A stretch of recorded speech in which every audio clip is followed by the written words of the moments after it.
Crackdowns on college campus protests against the war between Israel and Hamas continue. What police are doing to try and remove the protesters.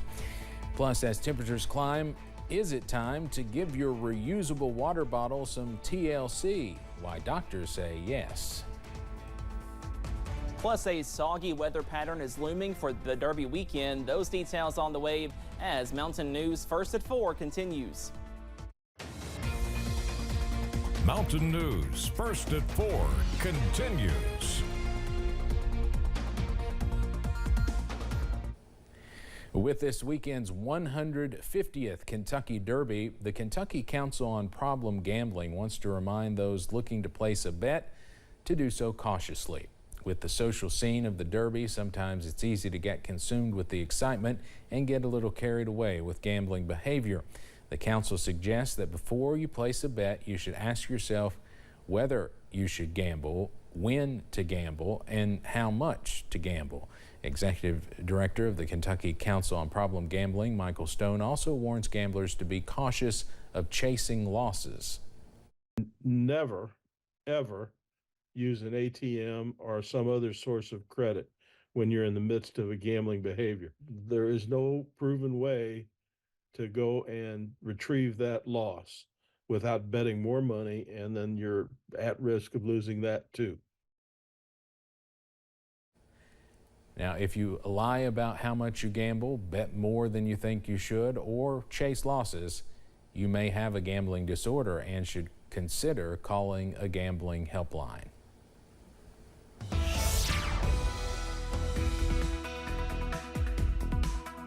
We are tracking some wet weather on this Friday, and more rain chances are on the way for this weekend, also pushing into most of next week. Up on First Alert Pinpoint Doppler, nothing too heavy, but some light showers continue on this Friday afternoon. Zooming into the Big Sandy Valley for our friends in Inez, pushing close to Louisa, also close to Paintsville and Johnson County. Some light showers in this location, and a similar story for Letcher County, moving into Pike County, also for Wise County over in Southwest Virginia, and some more spotty sprinkles close to Lake Cumberland, also close to I-95 as well. But notice this little cluster of showers and storms close to Bowling Green that will continue pushing off to the north and east. So a first alert for our friends close to Lake Cumberland. A few heavier showers as we go into parts of Friday evening.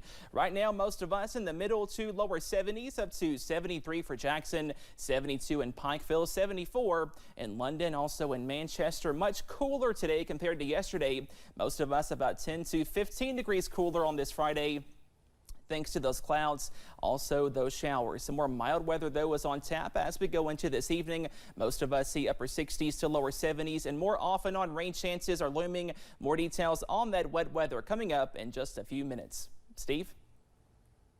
All right, Cameron, thank you. Severe storms and flooding are getting even worse in Texas. Many roads in the region are swamped, making driving impossible. The water in some areas is so deep you can barely see the tops of garages. Meanwhile, a tornado injured at least 2 people yesterday in West Texas. CBS's Omar Villafranca is covering it all in Conroe, just north of Houston. Parts of Conroe, Texas are swamped. This is my second flood in 3 months, and I have 6 feet of water in my house. About 4 inches of rain fell in the past 24 hours, sending more water into the already swollen San Jacinto River and flooding parts of the city. Across southeast Texas, roads were inundated, leaving some vehicles submerged. You're driving into the creek. No, stop. In College Station, this driver was unable to see where the road ended and the creek began.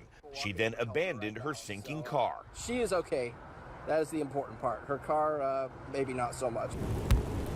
North of Houston in Montgomery County, the flooding is so extreme in certain areas, the view from above shows water rising halfway up homes, and dozens of rescues were reported across the region. High water vehicles like this one are the only way to get around certain neighborhoods.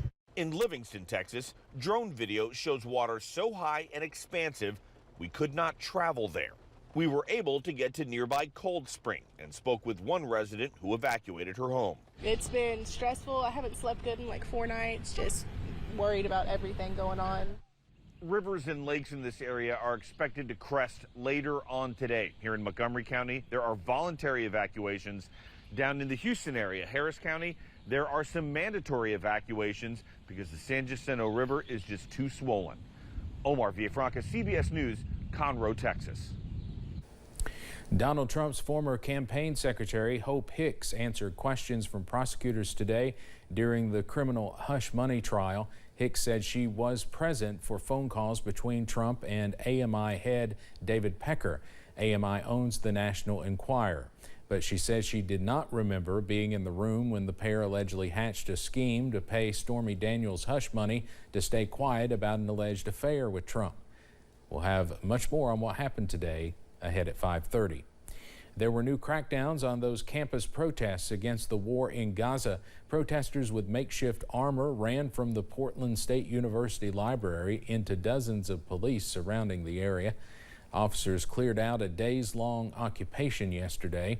Cleanup is underway on UCLA's campus after chaos erupted early Thursday when officers in riot gear tore down the protester encampment.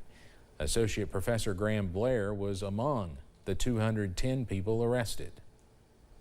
They violently threw protesters from inside the encampment to outside the encampment, and I saw bodies flying through the air. There's no other way to describe it.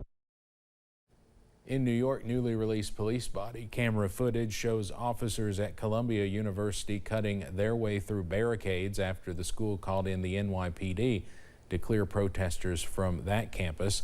The NYPD tells CBS News that during that sweep, an officer accidentally fired their gun inside the hall on Tuesday, but no one was injured.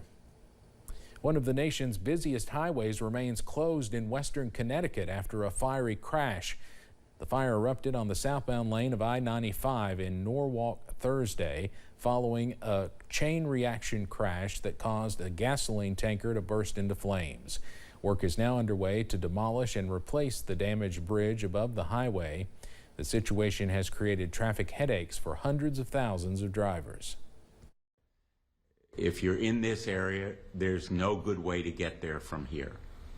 For right now, and maybe for a little bit of the foreseeable future, there can be a lot of trucks trying to find a way around this bottleneck. No one was injured in the accident. Officials say crews will work through the weekend in an effort to reopen the interstate by Monday morning. Since reusable bottles often carry just water, many times they don't get cleaned as often as they should. Karen Kaifa has a look at some of the consequences of a dirty water bottle and how to avoid them. As the temperatures climb, so can the amount of water it takes to stay hydrated. But before you step out with your reusable water bottle, maybe give it some TLC. And we want people to stay hydrated, but we don't want them to do that at the risk of getting harm or getting an infection, which is what can happen if you're really not taking care of your water bottle.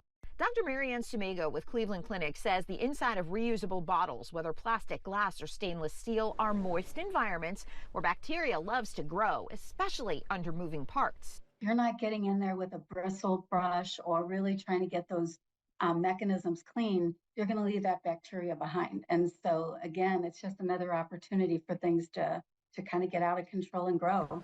That's not just really icky, it could also make you sick. Potential consequences include gastrointestinal issues and allergy symptoms. If you've got mold allergies, you might be getting sniffles because that mold is going to grow over time. Absolutely loves a moist environment. And so you may have this unexplained constant sniffles, itchy nose, sneezing all the time. Dr. Sumego says to give a water bottle a scrub with soap and water after each use, and don't forget to clean tops and straws. Ideally, throw the bottle in the dishwasher to get surfaces exposed to water pressure, both inside and out. In Washington, I'm Karen Kaifa. This year's National Teacher of the Year got to rub elbows with President Biden and First Lady Dr. Jill Biden at the first ever White House State Dinner honoring the nation's educators. Missy Testerman was among dozens of American teachers who attended the special event yesterday. She's been educating young minds at Rogersville City School in Rogersville, Tennessee since 1992. Testerman spoke at the state dinner, paying tribute to her fellow teachers in the room. We hold the future of the country in our hands, just as every generation of teachers before us has done. It is a charge that we take seriously, and we will deliver just as legions of teachers before us have. Our profession is the most important because, again, we create every profession. White House state dinners are typically reserved for visiting heads of state, prime ministers, and the Hollywood elite. Coming up on First at 4, the latest jobs report out today shows a hiring cool down, why economists say that's not necessarily bad news, and a look at which industries are adding jobs. And we are tracking a few showers today, but more rain is on the way. Stay with us, your forecast after this break.